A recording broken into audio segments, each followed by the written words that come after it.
Assalomu alaykum do'stlar. Bugun biz bu videoda bosh og'riqlari haqida gaplashamiz. Ularning turlari, ya'ni birlamchi va ikkilamchi bosh og'riqlar, ularning etiologiyasi va patogenezi haqida gaplashamiz. Aytgancha, kanallarimizga obuna bo'ling, videolarimizga like bosing va kommentariy yozing. Bu bilan siz bu videoni ko'plab o'zbekistonlik shifokorlar va talabalar, boshqa odamlar ko'rishiga yordam bergan bo'lasiz. Qani bo'lmasam ketdik. Demak do'stlar, bosh og'riqi haqida gaplashamiz. Bosh og'riq o'zi nima? Bosh og'riq bu oddiy boshda og'riqni paydo bo'lishi. Lekin unga nima sabab bo'ladi? Shuni bilib olishimiz kerak. Bosh og'riqqa sabab bo'lishi uchun boshdagi ma'lum sohalarda joylashgan qon tomirlarining qo'zg'alish hisobiga bosh og'riq paydo bo'ladi. Bu qaysi joylardagi qon tomirlar? Bu 3 ta joyda bo'ladi. Birinchi joy bu, ko'ryapsizlar, bu dura mater. Aynan dura materda yonida joylashgan qon tomirlar qo'zg'alishi hisobiga birinchi joy, ikkinchi joy bu 5-juft bosh miya nervi. 5-juft bosh miya nervini yonida joylashgan qon tomirlar qo'zg'alishi hisobiga bosh og'riq paydo bo'ladi. Va 3-joy bu bosh va bo'yindagi mushaklar yonida joylashgan qon tomirlar qo'zg'alishi hisobiga bosh og'riq paydo bo'ladi. Demak, 3 ta joy. Birinchi joy bu demak dura mater.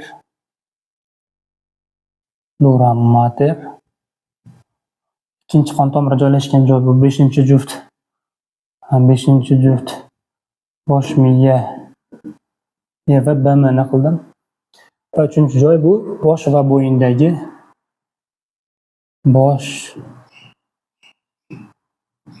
bo'yin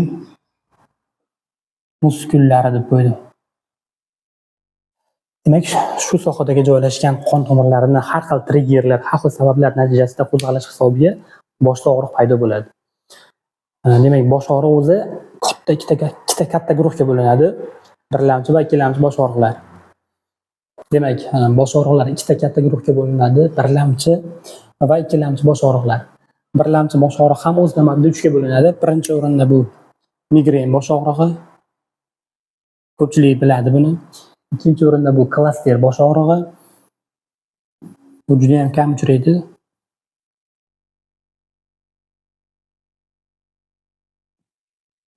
Migren o'rtacha uchraydi. Va eng ko'p uchraydigan bu zo'riqish tipidagi bosh og'riq. Zo'riqish bosh og'rig'i. Bu birlamchi bosh og'riqlar nisbatan ikkilamchi bosh og'riqlarga qaraganda oqibati unchalik yomon emas. Surunkali bo'ladi, lekin o'limga olib kelmaydi. Lekin ikkilamchi bosh og'riqlarining oqibati juda ham xavfli, hattoki o'limga olib kelishi mumkin. Shuning uchun bunga juda ham e'tiborli bo'lish kerak. Demak, o'zi birlamchi va ikkilamchi bosh og'riqlarini qanday o'zi saqlab olamiz? Qanday qilib saqlash mumkin? Bunda bizga red flag belgilar yordam beradi. Qizil bayroq belgilari. Ya'ni bizda bu Snoop degan bu so'zni olganmiz. Bu mnemonika. Bu Snoopni ko'pchilik biladi. Amerikalik rapper Snoop Dogg, ya'ni Snoop Dogg'ni bosh ismidan olingan. Aynan shu Snoop to'rttapi shu ikkilamchi bosh og'riqlarga tegishli bo'lgan belgilarni bosh harflari. Ya'ni shularga qaysidir belgisi bo'lsa, demak bu ikkilamchi bosh og'riq deyilaveradi. Katta ehtimol bilan. Demak, birinchi o'rinda bu S harfi bu sistematik belgilar deyiladi. Sistematik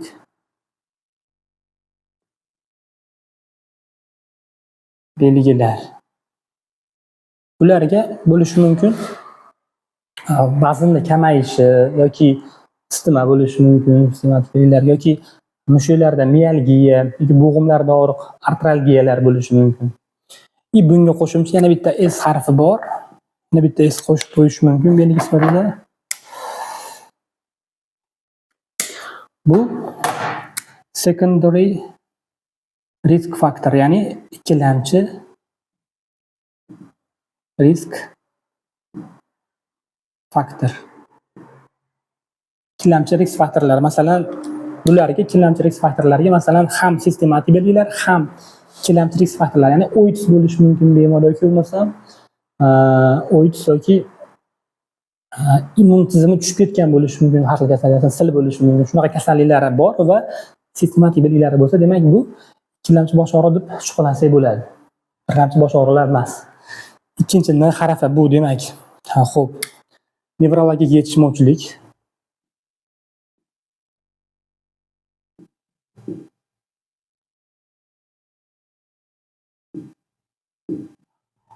Bu nevrologik yetishmovchilik nima endi bu? Nevrologik yetishmovchilik bu masalan bo'lishi mumkin, bemorlarning bir tarafi ishlamay qolishi, gemiparez yoki gemiplegiya bo'lishi mumkin. Ham bosh og'riq bo'lyapti, ham gemiplegiya bo'lyapti bemorda. Bunda shu ikkilamchi bosh og'riqlari deb o'ylansak bo'ladi. Yoki masalan biz nevrologik yetishmovchiliklarga ham bemorda bosh og'riyapti, ham bo'lishi mumkin gapira olmayapti, dizartriya bo'lyapti. Shu bosh miyani qaysidir qismi ishlamayapti. Yarim sharli. Yoki bo'lmasam ko'ra olmayapti, yaxshi ko'ra olmayapti, men boshim ham og'riyapti. Demak, shu ikkilamchi bosh og'riqni shu nevrologik yetishmovchilikka qarab ham aniqlasak bo'ladi. Keyingi O harfi bu demak old. Aytmoqchi, bu snoop degan so'zimiz inglizcha so'zdan olingani uchun shu belgilarni inglizcha, ba'zilar inglizchani aytib o'tib ketaman, shuning uchun to'g'ri keladi shunga. O'zbekchasini ham tushuntirib ketaman. Old ya'ni yosh. Qor harfi o'zi old. Yoshni 50 yoki 50 dan katta bo'lishi. Yoshni 50 yoki 50 dan katta bo'lib bosh og'rig'i paydo bo'lsa, ko'proq ikkilamchi bosh og'riqlariga o'ylasak bo'laveradi. Bu ham bitta belgi bu. Keyingi O harfi bu, xo'p. Onset of headache. Headache ni qisqartmoq qo'yaman, headache. Onset of headache, ya'ni onset degani bosh og'rig'ining boshlanishi. Qanaqa boshlanyapti? O'zbek tarjimasini bosh og'riq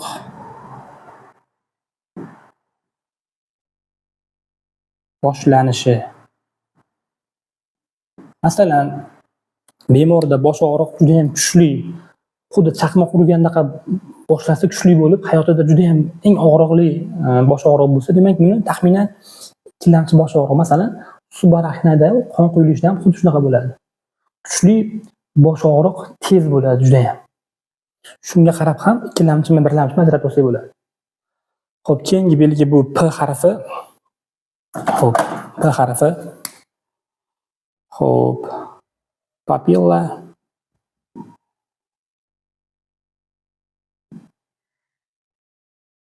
edema.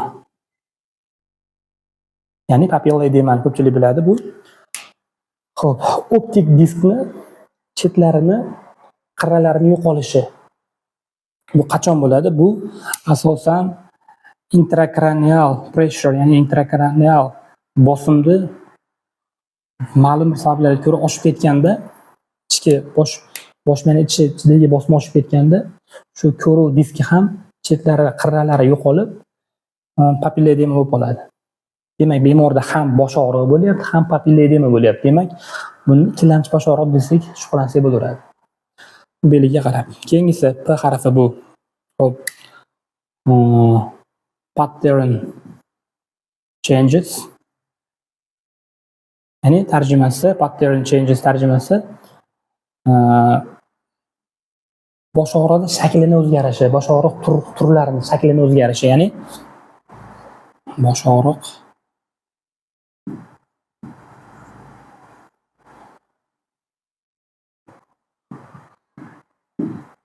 shaklini o'zgarishi.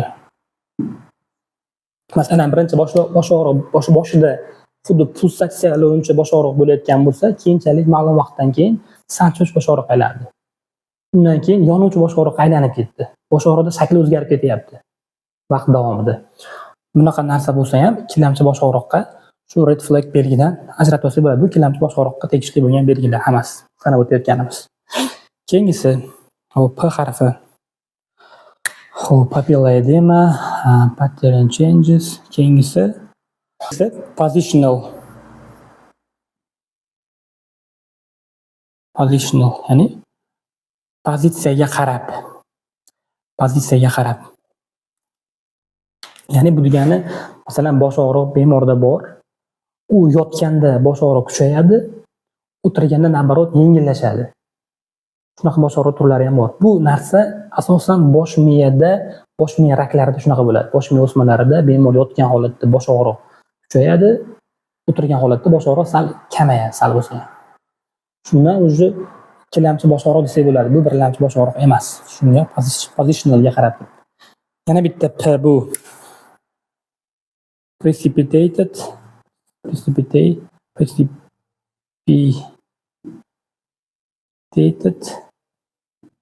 by Valsalva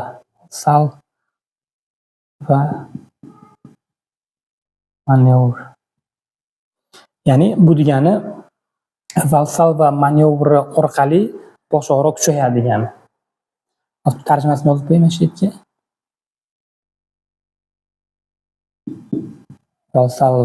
Valsalva orqali bosh og'riq kuchayadi. Stilga qilib qo'yaman. Bu Valsalva manevri degani biz bilamiz, shifokorlar biladi. Valsalva manevri degani bu qorin bo'shlig'i va ko'krak bo'shlig'ida bosimni oshib ketishi hisobiga Valsalva manevri kelib chiqadi. Bu qachon qorin bo'shlig'i va ko'krak qafasida bosim oshadi? Qachonki, masalan, biz bo'lishi mumkin ich qotgan bemorlarda qattiq kuchayganda qorin bo'shlig'i yoki ko'krak qafasidagi bo'shliq bosim oshadi. Yoki bo'lmasam doimiy surunkali yo'tali bor bemorlarda ham ko'krak bo'shlig'i, qorin bo'shlig'ida bosim yuqori bo'ladi. Aynan shu holatlarda bosim ko'krak qafasida, qorin bo'shlig'ida bosim yuqori bo'lganligi sababli bosh miyadagi venalar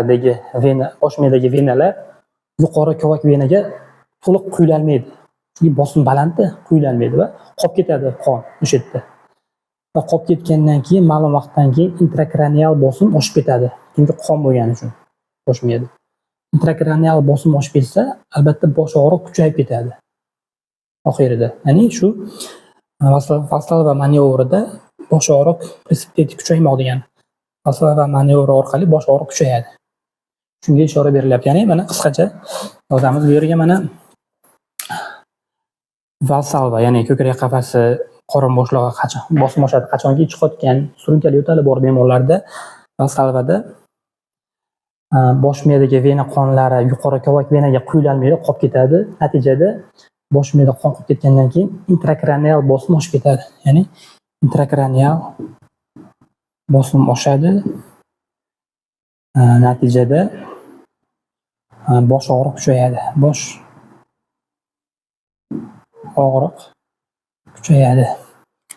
Demak, bu belgidan ham bu bosh og'riqning turi ikkilamchi bosh og'riqqa shubhalansak bo'ladi. Demak, sanab o'tgan SNOOP bu pnevmonikasi, sistematik belgilar va sekundariy risk faktorlar yoki nevrologik yetishmovchiliklar, bosh og'riq bilan birga ketuvchi nevrologik yetishmovchilik yoki ham bosh og'riq bor, ham yosh 50 dan yuqori bo'lganlar, ham bosh og'riqning boshlanishiga qarab turib o'tkir boshlansa, demak, kuchli va o'tkir boshlansa, ikkilamchi bosh og'riq desak bo'ladi. Yoki bo'lmasam shu ham bosh og'rig'i bor, ham papilla edemasi bor. Ya'ni ko'ruv diskini chetlari, qirralari yo'qolgan. Keyingisi ham bosh og'rig'i bor, ham bosh og'rig'ida shakli o'zgarib ketyapti, almashib ketyapti. Sanchuvchi, pulsatsiyalanuvchi, yonuvchi. Keyin bosh og'riq pozitsiyaga qarab o'zgaryapti. Yoki bo'lmasa bosh og'riq Valsalva manevrida kuchayyapti. Shularda qaysidir bittasi bo'lsa ham biz ikkilamchi bosh og'riq deb shubhalansak bo'laveradi bemorga. Shundan biz birlamchi va ikkilamchi bosh og'riqlarni ajratib olamiz. Endi esa biz xo'p, ikkilamchi bosh og'riqlarini batafsil eng muhim turlarini etiopatogenezini ham ko'rib chiqamiz. Demak, endi ikkilamchi bosh og'riqlarini ham turlari bor o'z navbatida. Ikkilamchi bosh og'riqlariga sabab bo'luvchi sabablarida turlari bor. Ya'ni birinchi o'rinda bu kalla suyagida massali hajm o'zgarishi. Kalla suyagida masalliy hajm o'zgarishi katta guruhga bo'linadi. Buni ichiga ham bir nechta kirib ketadi. Keyin to'xtalib o'tamiz batafsil. Birinchi sabab chellanch bosh og'riqlariga kalla suyagida masalliy hajm o'zgarishi, ikkinchisi boshqa markaziy bosh miya patologiyalari, boshqa markaziy bosh miya tizimi patologiyalari. Buni ham o'z navbatida turlari bor, to'xtalib o'tamiz. Uchinchisi esa markaziy bosh miya nerv tizimidan tashqari bo'lgan patologiyalar. Markaziy bosh miya nerv tizimidan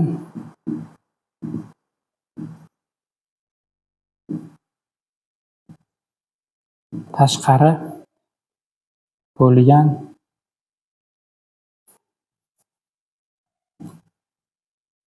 patologiyalar. Demak, ikkilamchi bosh og'riqlariga sabab bo'luvchilar katta uch guruhga bo'linadi. Birinchisi kalla suyagida masalliy hajm o'zgarishi, ikkinchisi boshqa markaziy bosh miya tizimi patologiyalari va uchinchisi markaziy bosh miya nerv tizimidan tashqari bo'lgan patologiyalar. Bular haqida endi har biriga birinchi o'rinda kalla suyagida masalliy hajm o'zgarishini ham ichiga kirib turlari bilan tanishib chiqamiz. Qanday qilib ikkilamchi bosh og'riqlarini hosil qilyapti.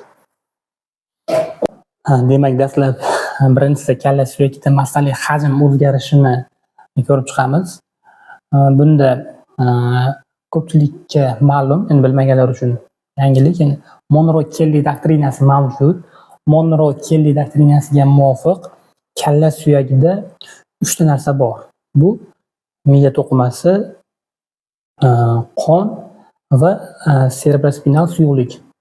Shu uchalasini qaysidir birini miqdorini oshib ketishi kalla suyagida. Shunda intrakranial bosim oshib ketishiga va bosh og'riqqa sabab bo'ladi. Demak, doktrinaga muvofiq, xo'p, kalla suyagida 3 ta narsa bo'lar ekan. Birinchi o'rinda miya to'qimasi,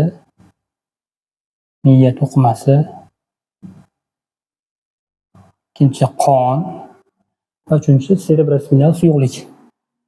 CSF deb ko'ramiz, qisqartirib. Xo'p, endi shu uchalasidan qaysi birinidir miqdori oshib ketsa, kalla suyagida ichida bosim oshib, intrakranial bosim oshib, bosh og'riqqa sabab bo'lishi mumkin. Shunaqa doktrinaga muvofiq. Masalan, kalla suyagida bo'lsak, mana xo'p, buning ichida masalan miya to'qimasi mana bo'lishi mumkin yoki xo'p, cerebrospinal qorinchalarda, mana qorinchalarda cerebrospinal suyuqlik bo'lishi mumkin yoki albatta qon tomir bo'lishi mumkin. Shu uchalasidan miya to'qimasi, cerebrospinal suyuqlik va qon tomir, qon qaysidir bir miqdor oshib ketsa, intrakranial bosim, ya'ni ICP deydi, inglizchasiga intracranial pressure oshib ketadi va bu oshgandan keyin bosh og'riqqa bevosita sabab bo'ladi. Bosh og'riq oshadi. Xo'p, endi kalla suyagida masalliy hajm o'zgarishi ham aynan shu Monro-Kelly doktrinasiga ko'ra amal qiladi.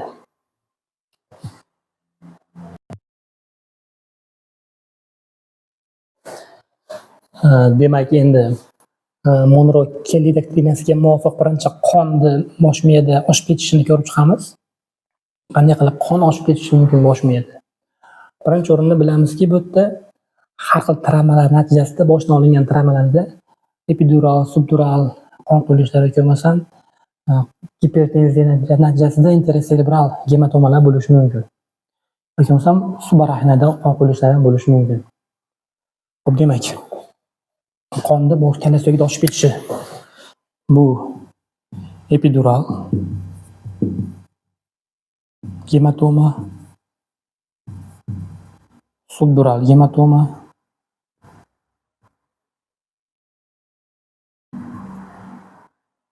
va interserebral gematoma, ya'ni o'sha gemorragik insultdagi gematoma. Intraserebral. Bu esa bu oralig'idagi bu pardalar orasidagi qon quyilgan qizil nuqtalar esa bu subarachnoidal qon quyilishini, subarachnoidal gematoma, subarachnoidal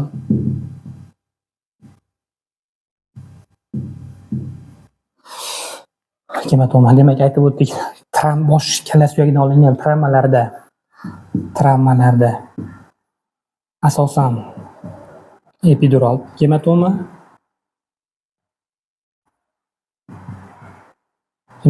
va subdural gematoma paydo bo'ladi. Har xil gipertenziya yoki bo'lmasam anevrizmalar natijasida esa interserebral gematoma paydo bo'ladi. Gipertenziya yoki anevrizma natijasida intraserebral gematoma, ya'ni shu gemorragik insultdagi holat gematoma paydo bo'ladi. Xo'p, endi bunda albatta bemorda bosh og'riq bo'ladi va MRT yoki KT qilinganda shu joy sohalarda qon laxtalarini ko'rish mumkin. Endi esa subarachnoidal qon quyilish. Subarachnoidal gematoma qachon bo'ladi? Birinchi o'rinda anevrizmalarda albatta va arterial venous malformatsiyasi deydi, ya'ni arteriya bilan vena o'rtasida kapillyar bo'lmasligi. Arteriya to'g'ridan to'g'ri venaga o'tib ketganda, shunda ham bosim balandligi hisobiga qon tomirlari yorilib ketib, shu subarachnoidal bo'shliqqa qon quyilishi mumkin. Demak, arterial venous malformatsiyasi. Shular subarachnoidal gematomaga, subarachnoidal qon quyilishga sabab bo'ladi. Xo'p, bunda ham bularda hammasida bosh og'riq bo'ladi, lekin subarachnoidal bosh og'riqda epidural, subdural yoki intraserebral gematomadagi bosh og'riqdan ko'ra juda kuchli bosh og'riq bo'ladi. Subarachnoidal qon quyilgan bemordan so'rasangiz, uni bosh og'rig'ini ta'riflaydiki, hayotimdagi eng kuchli bosh og'riq deydi. Xuddi chaqmoq urgandaqa kabi. Inglizlar buni thunderclap deydi. Demak, belgilari. Xo'p. Bosh og'riq juda kuchli, chaqmoq kabi kuchli va tez kuchli bo'ladi. Ikkinchi belgisi subarachnoidal qon quyilishda to'g'ri KT MRT qilinadi, lekin klinikasiga qarab bosh og'riq, kuchli bosh og'riq va qo'shimcha meningial belgilar ham bemorda paydo bo'ladi. Meningial belgilar.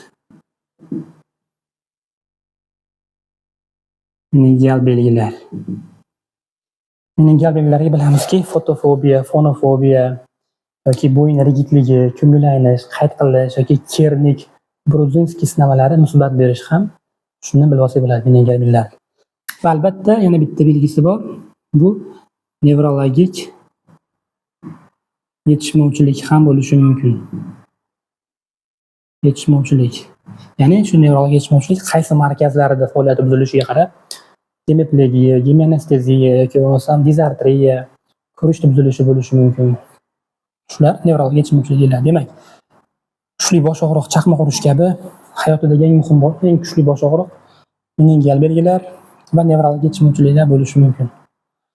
Xo'p, bu kalla suyagida masalan hajm o'zgarishini birinchisi qon hajmi oshib ketganligi, xo'p, turlari. Endi esa shu kalla suyagida ichida shu miya to'qimasi oshib ketsa qanaqa bo'ladi? Shularni ko'rib chiqamiz. Endi kalla suyagi ichida miya to'qimasi oshib ketishini ko'rib chiqamiz. Demak, bu yerda ko'rib turganingiz bu gipofiz bezi, bu qora nuqtalar esa bu o'smasi, ya'ni gipofiz o'smasi. Gipofizda juda ko'plab o'smalar bo'ladi, lekin eng ko'pi bu gipofiz adenomasi ko'p uchraydi. Gipofiz adenomasi. Xo'p, gipofiz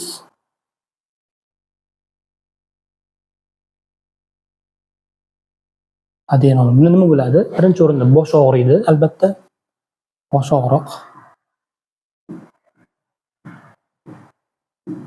Va qo'shimcha aynan gipofizdagi o'sma, bilamizki, gipofizda oldidan optik xiyazma o'tgan bo'ladi. Aynan shu o'sma shu optik xiyazmani ichki medial tarafini ezib qo'yish hisobiga, kompressiya hisobiga bizda bitemporal gemianopsiya uchraydi. Ya'ni ichki tarafini agar ezib qo'ysa, optik xiyazmani o'sma. To'rparda bilamizki, medial qismini ta'minlaydi, shu medial tolalar to'rpardan. To'rparda esa ko'ruv maydonini tashqi tomonini ko'radi medial qismi. Shuning uchun bemor ikkala tashqi tarafini, ikkala tashqi bitemporal qismini ko'rmaydi. Ichini ko'raveradi. Shuning uchun bitemporal gemianopsiya ham uchraydi. Bitemporal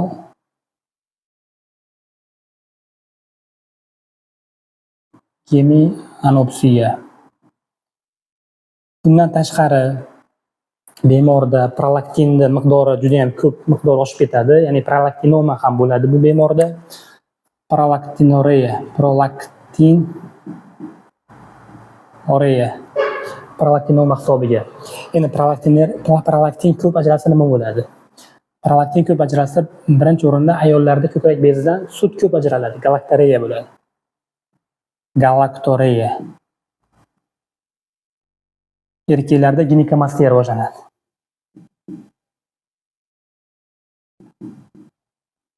Yoki bo'lmasam libido pasayadi, erektil disfunksiya bo'ladi erkaklarda. Ayollarda menstrual sikl buziladi. Menstrual sikl buzilishi. Shu holatlar kelib chiqadi gipofiz adenomasida. Endi miya to'qimasini oshishini keyingi turi bu bosh miya absessi. Ya'ni bosh miya absessi ko'proq bakterial infeksiya hisobiga paydo bo'ladi. Bakterial infeksiya. Xo'p, bosh miya absessida birinchi o'rinda absess deb qo'yaylik. Absess. Birinchi o'rinda albatta bosh og'rig'i bo'ladi. Bunda ham va albatta isitma ham bo'ladi ko'pincha holatlarda va qo'shimcha nevrologik yetishmovchiliklar bo'ladi. Nevrologik yetishmovchiliklar bo'ladi. Ya'ni masalan, qaysi markazda zararlanishga qarab, masalan, po'stloq qismi, ensa qismi bo'lsa ko'rish buziladi, motor zona bo'lsa gemiplegiya, gemipariz bo'ladi, sensor markaz buzilsa gemanesteziya bo'lishi mumkin yoki shu ambrok zonalar zararlansa dizartriya bo'lishi mumkin. Holatlar bo'ladi. Endi esa miya to'qimasini oshib ketishini keyingi turi bu bosh miya o'smasi. Gipofiz o'smasi emas, aynan bosh miyadagi ildivoy o'sma. Demak, bosh miya o'smasi. Bosh miya o'smasi. Bunda ham birinchi o'rinda bosh og'rig'i bo'ladi. Ikkinchi o'rinda bu bosh og'rig'i. Bosh og'rig'i qanday bo'ladi aynan? Bosh og'rig'i pozitsiyaga bog'liq bo'ladi. Pozitsional. Biz aytib o'tgandik, bosh miyada o'smasi bor bemorlar yotganda og'riq kuchayadi, o'tirganda bosh og'rig'i kamayadi. Shuning uchun pozitsiyaga bog'liq bosh og'rig'i bo'ladi. Ikkinchi o'rinda bemorda sistematik belgilar bo'ladi. Sistematik belgilar. Ya'ni bemorda tobora vaqt o'tgan sari vazn kamayishi, isitma bo'lishi mumkin, miyalgiya, artralgiyalar bo'lishi mumkin. Va albatta nevrologik yetishmovchilik bo'ladi. Qaysi markaz buzilishiga qarab gemiplegiya, dizartriya bo'lishi mumkin, ko'rish buzilishi mumkin. Shu markazlar qayerdagi markazda o'sma hosil bo'lishiga qarab. Aytgancha yana qo'shimcha bu bosh miya o'smasida yana talvasa ham, ya'ni sudurgi ham bo'lishi mumkin. Qachonki shu bosh miya o'smasi bosh miya po'stlog'iga yaqin joylashgan bo'lsa, talvasa albatta uchrashi mumkin. Juda ko'p holatda uchraydi. Xo'sh, bosh miya o'smalari eng ko'p uchraydiganlari turlari bular meningioma, glioblastoma yoki bo'lmasam biror bir organdan, masalan, o'pkadan bosh miyaga metastaz berishi. Demak, xo'p, qaysilar demak eng ko'pi? Xo'p, meningioma eng ko'p uchrovchi, glioblastoma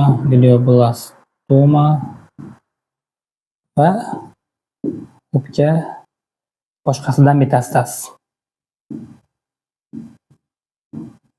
berish. Xo'p, endi bularni tushunib oldik. Endi esa bu miya to'qimasi oshib ketishini tugatdik. Endi esa kalla suyagining ichida cerebrospinal fluid, ya'ni cerebrospinal yo'li oshib ketishini, ya'ni gidrosefaliyani ko'rib chiqamiz. Xo'p, bu gidrosefaliya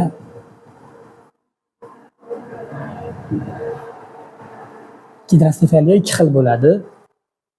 Obstruktiv va kommunikativ. Obstruktiv degani bu gidrosefaliya, mana qorinchalar ko'rib turibsizlar, bosh miya ichida qorinchalar bor. Lateral qorinchalar, 3-qorincha, 4-qorincha. Gidrosefaliyaning obstruktiv turida qanaqadir bemorda insult, gemorragik insult yoki subarachnoidal insultlarda qon laxtasi shu qorinchalarni bloklab to'sib qo'yadi. Shuni hisobiga suv yig'ilib ishib ketadi. Shu obstruktiv gidrosefaliya deyiladi.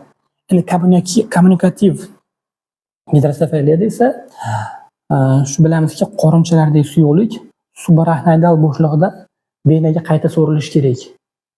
Agar bemorda meningit yoki subarachnoidit kabi kasalliklar uchrasa, shu cerebrospinal suyuqlik venaga qayta so'rila olmay qoladi va natijada cerebrospinal suyuqlik miqdori oshib ketadi. Shuni hisobiga kommunikativ gidrosefaliya kelib chiqadi. Demak, ikki xil bo'ladi. Xo'p. Obstruktiv bu yo'lini har xil o'sma, obstruktiv o'sma, qon laxtasi kompressiya hisobiga suyuqlik miqdori oshib ketadi. Endi kommunikativ esa kommunikativ.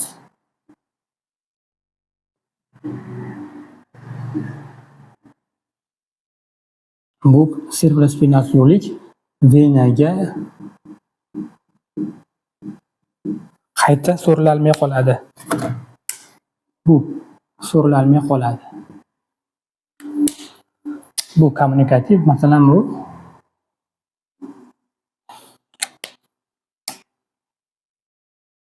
bu obstruktiv. Xo'p, endi gidrosefaliyada nima bo'ladi? Albatta birinchi o'rinda bosh og'riq bo'ladi.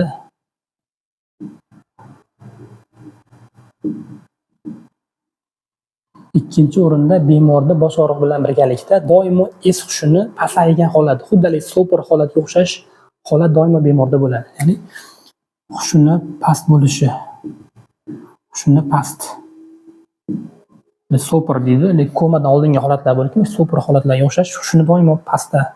Chaqirsangiz qaramaydi, eshitmaydi yoki uyquchan bo'lib qoladi bemor. Chunki bunga sabablardan biri shu cerebrospinal suyuqlik miqdori oshib ketganda intrakranial bosim aytib o'tdik. Monro Kelly doktrinasiga muvofiq intrakranial bosim oshib ketadi va bosim oshib ketgandan keyin bosh miya ichida retikulyar formatsiyani ezishni boshlaydi. Retikulyar formatsiya kompressiya hisobiga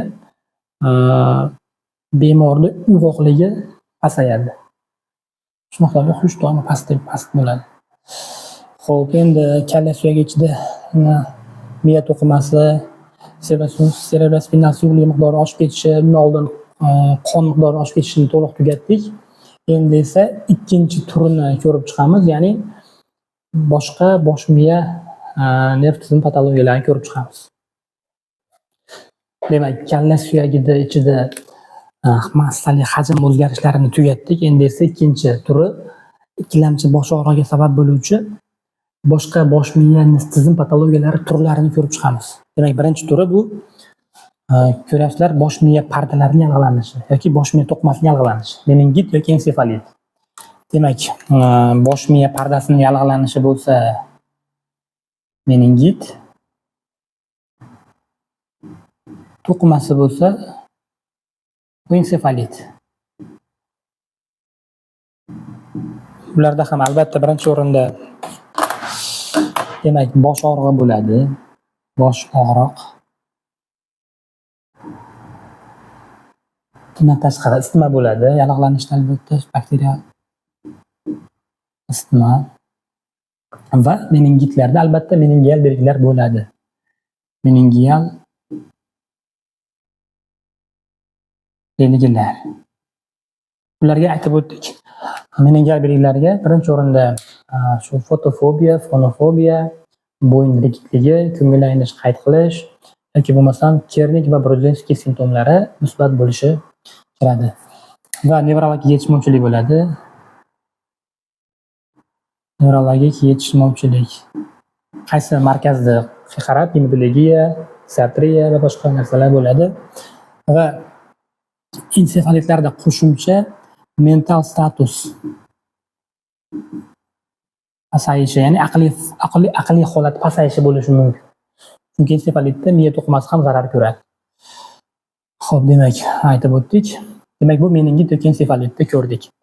Hatto endi B'siga o'tsak, bu ko'ryapsizlar, bu bosh miyada venalari. Bosh miya venalari. Ya'ni CVST degan kasallik bor. Inglizchasiga cerebral venous sinus thrombosis, ya'ni cerebral venous sinus thrombosis. Bu cerebral vena sinuslarini trombozi, ya'ni tromb hosil bo'lishi. O'zi bosh miyani venalari qaysi vena sinuslari bor? Demak, bu superior sagittal sinus, inferior sagittal sinus yoki to'g'ri sinus, ko'ndalang sinus bor va sigmasimon sinuslari bor. Vena sinuslari bor. Aynan shu venos sinuslar vena qonini ichki bo'yin tuproq venasiga va keyinchalik yuqori kvak venaga quyib yurakka olib ketadi. Agar bu yerda qanaqadir tromb hosil bo'lsa, bu yerdagi venos qon dimlanib, bosh miyada qolib ketadi va intrakranial bosim oshib ketadi va natijada bosh og'riq paydo bo'ladi. Demak, bosh og'riq paydo bo'ladi.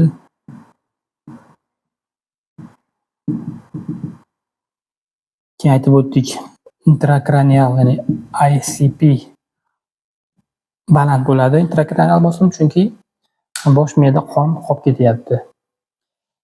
Bu intrakranial bosimni yuqori bo'lishini qayerdan bilib olamiz? Buni qanaqa belgilari bor? Demak, xo'p, intrakranial bosimni belgilari birinchi o'rinda ko'ngil aynish,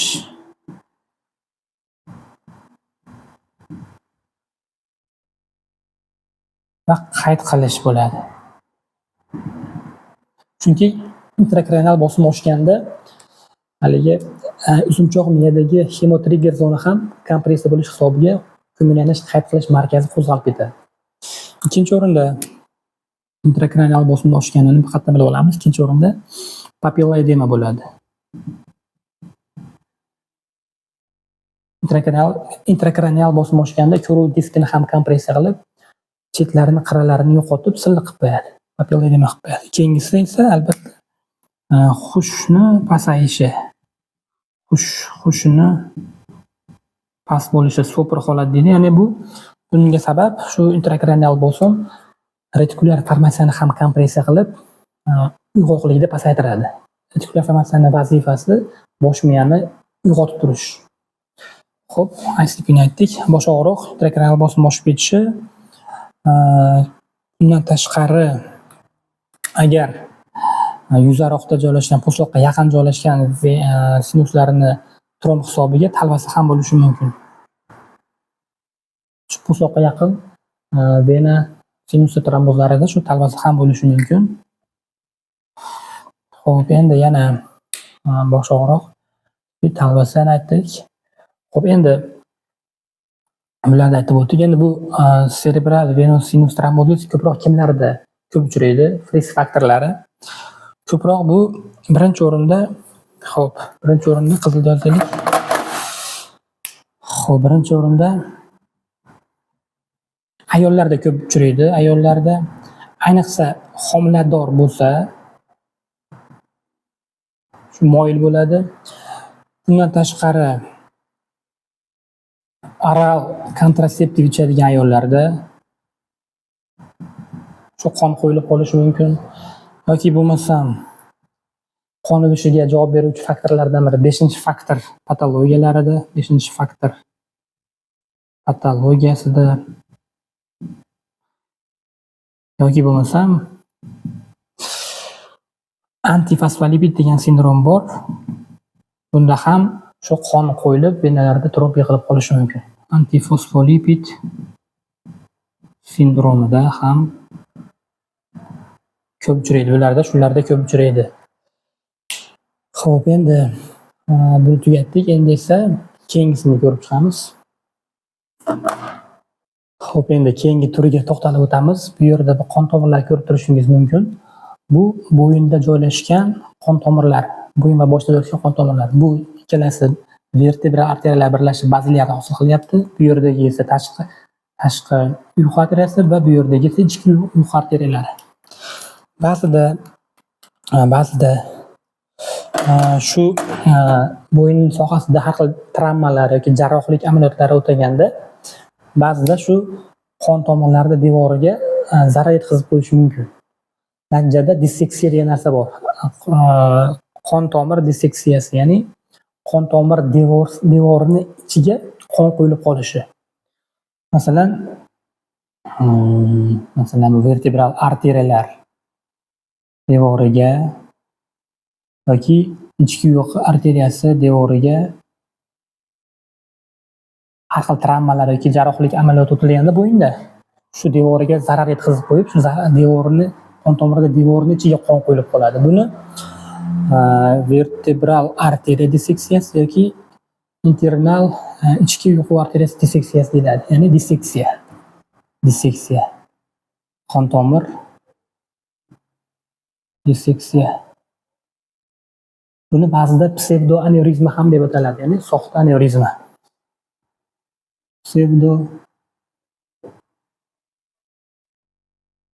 Anevrizma. Xo'p, bunda nima bo'ladi? Birinchi o'rinda demak bosh og'riq, bosh va bo'yinda og'riq bo'ladi. Bo'yin va bosh og'rig'i. Shu bosh og'rig'i kerak. Xo'p, keyingisi travmani aytdik. Travma natijasida jarrohlik amaliyotida qanaqadir yoki bo'lmasam bir joyni aytmayapman. Aynan shu sohada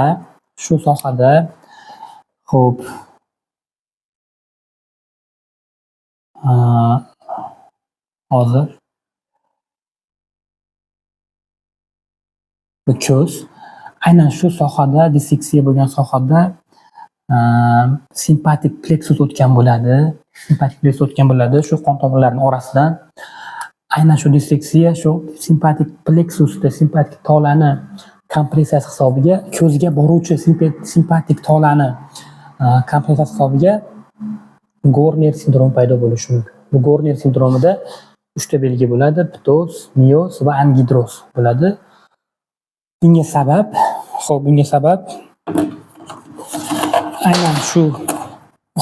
aynan shu simpatik, ko'zga boruvchi simpatik pleksus qisilib qoladi. Natijada ko'zga boradigan simpatik tola, ya'ni uni vazifasi normada qorachiqni kengaytirish, yuqori tarzal mushakda tepaga ko'tarish va terlashga javob beradi. Umuman tanani terlashga javob beradi.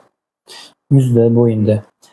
Shuning uchun agar shu tola qisilib qolsa, qorachiq kengaymasdan torayadi mioz yoki yuqori tarzal muskul ko'tarilmasdan tushib qoladi ptoz yoki bo'lmasam terlash umuman yo'qolib, teri quruqshab, terlash kamayadi. Angidroz deyiladi. Demak, Gorner sindromi paydo bo'ladi. Gorner sindromi 3 xil bo'ladi. Demak, mioz, ptoz va terlash yo'qligi, ya'ni angidroz. Shu simpatik tolani qisilish hisobiga. Xo'p, Gorner sindromini aytib o'tdik, bosh bo'yinda og'riqni aytib o'tdik. Va albatta Gornerni aytib o'tdik. Xo'p, endi buni to'liq tushunib oldik. Demak, bosh bo'yinda og'riq bo'lyapti, travma bo'lyapti va Gorner sindromi bo'lyapti.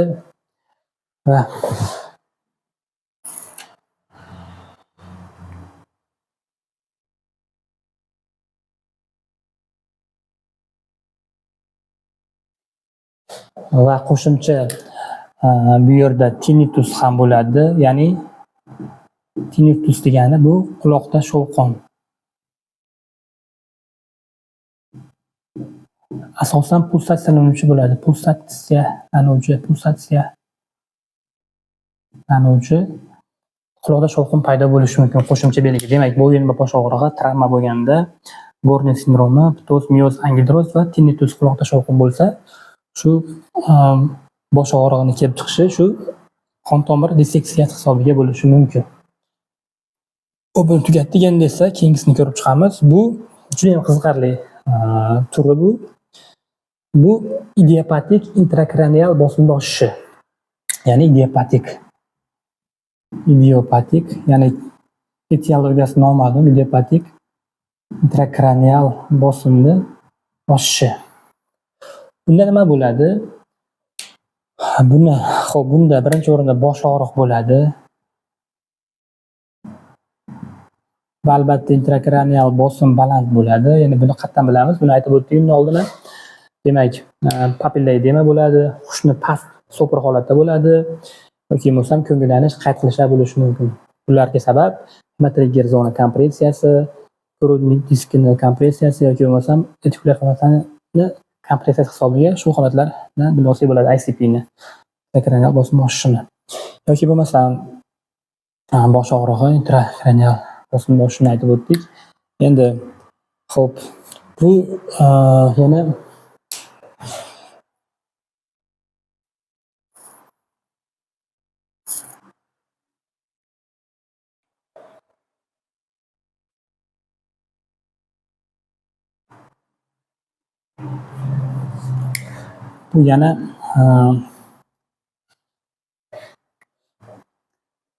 yana Valsalva manevrida bosh og'riq kuchayadi. Biz aytib o'tgandik. Kuchayadi. Ya'ni ko'krak va qorin bo'shlig'ida bosim baland bo'lganda bosh og'riq kuchayib ketadi. Chunki o'zi intrakranial bosim shundoq ham baland, yanada balandlashib ketadi. Biroq ich qotishi bo'lishi mumkin. Yoki ich qotganda kuchayganda shunaqa bo'lishi mumkin, bosh og'riq kuchayib ketadi yoki bo'lmasam surunkali yo'tali bor bemor har yo'talganda bosh og'riq kuchayib ketadi.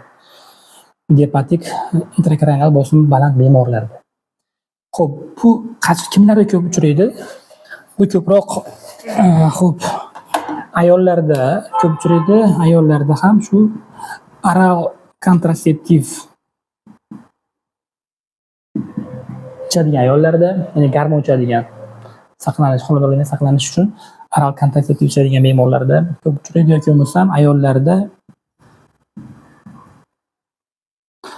noto'g'ri ovqatlanish, ya'ni semizroq bo'lgan ayollarda, noto'g'ri ovqatlanish va semiz ayollarda ko'p uchraydi bu holat. Xo'p, qanday qilib bu idiopatik intrakranial bosimga tashxis qo'yamiz? Chunki buni MRT, KT qilsak bo'lmaydi, hech nima chiqmaydi, hech qanday o'zgarish chiqmaydi. Diagnoz qo'yish uchun xo'p, orqa miya funksiyasini amalga oshiramiz. Funksiyani amalga oshirganimizda orqa miya suyuqligi, ya'ni cerebrospinal suyuqlik bosim bilan chiqadi. Lekin cerebrospinal suyuqlikda laboratoriya tekshiruvlari hammasi normada chiqaveradi. Faqat shu bosim baland bo'lishi hisobiga boshqa tekshiruvlar hammasi normada, shunga qarab turib biz idiopatik intrakranial bosim balandligini deb tashxis qo'ysak bo'ladi.